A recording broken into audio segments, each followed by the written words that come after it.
Based off past assignments, we have done some digging and found out that the First Amendment, one of the most freeing amendments in the Constitution, does have some limits to it. But more often than not, some of those restrictions have been denied by the Supreme Court.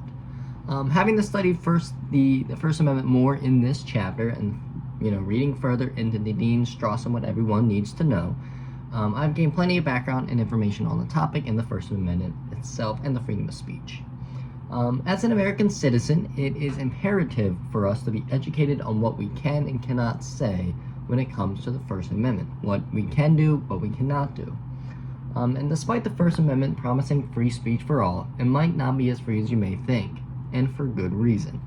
But I mean that some of that free speech that we think could be restricted might not actually be restricted. So my preview of the points that I'll be making today. The Supreme Court in the past has rejected arguments stating that the First Amendment protection should only be limited to speech that contains particular content. My second point, in 1948, the Supreme Court also denied people trying to take away comic books and magazines due to them having no value. Number three, freedom of speech, despite mass critique, keeps the protection strong of self-expression of their citizens.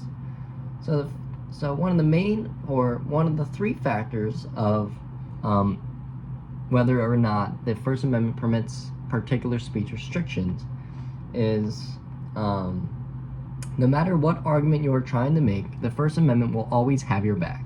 On page 119 of Nadine Strossen's What Everyone Needs to Know, in the 1948 decision of Winters v. New York, one of the more important examples of the Supreme Court protecting the First Amendment against particular restrictions. The reasoning behind this is simple, and it goes into this further on page 120. The line between the informing and the entertaining is too elusive. Everyone is familiar with the instances of propaganda through fiction. What is one man's amusement teaches another's doctrine. So that's kind of under the subheading of, does the First Amendment protect only speech that contains information or ideas? So, just because an idea might not be the brightest, it might not be the most sought after, the First Amendment and the Supreme Court will still back you up, because as a human, you have the right to have ideas. The second factor that I found out was the First Amendment protects against restrictions against speeches that may have little to no value. On page 121, in the same case of Winters v. New York, there were attacks against publications of comic books and magazines since they contained criminal activity and sexual conduct. The Supreme Court would go on to dive their reasoning to protecting this on page 122. Alright, further on into Nadine Strossen's on page 122. Just as the content neutrality principle preserves the individual's rights to make their own determinations about the value of particular political ideas, and also preserves these same rights regarding aesthetic and moral judgments about art and literature. So despite these comic books, these magazines having content that might be harmful, it's considered art, it's called literature, and it deserves to be published and put out for the public to see. And the third factor that I think is the strongest out of the three is the Supreme Court also makes it imperative that they must protect the citizens of the United States for expressing themselves. On page 120, it states, freedom of speech embraces expression that may not communicate anything to anyone in a third party, but rather constitutes solely individual self-expression. No matter what you want to fight, you can. That's just a basic human right, and I totally agree with that.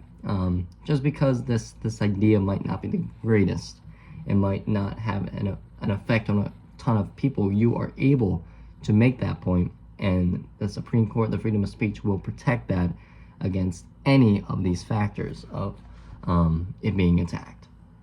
So conclusion, everyone's fight has value. Everyone can express themselves, and even if other people view your argument as having no particular content, the Supreme Court will protect you against any attack on your right to the First Amendment. Of course, the First Amendment has limits. But the Supreme Court will do all in its power to protect against certain attacks and possible restrictions.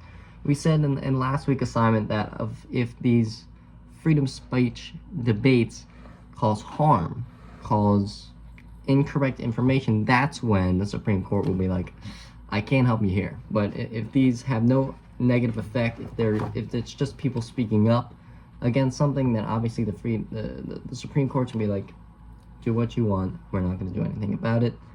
Be who you want to be. Be that American citizen. Thank you very much.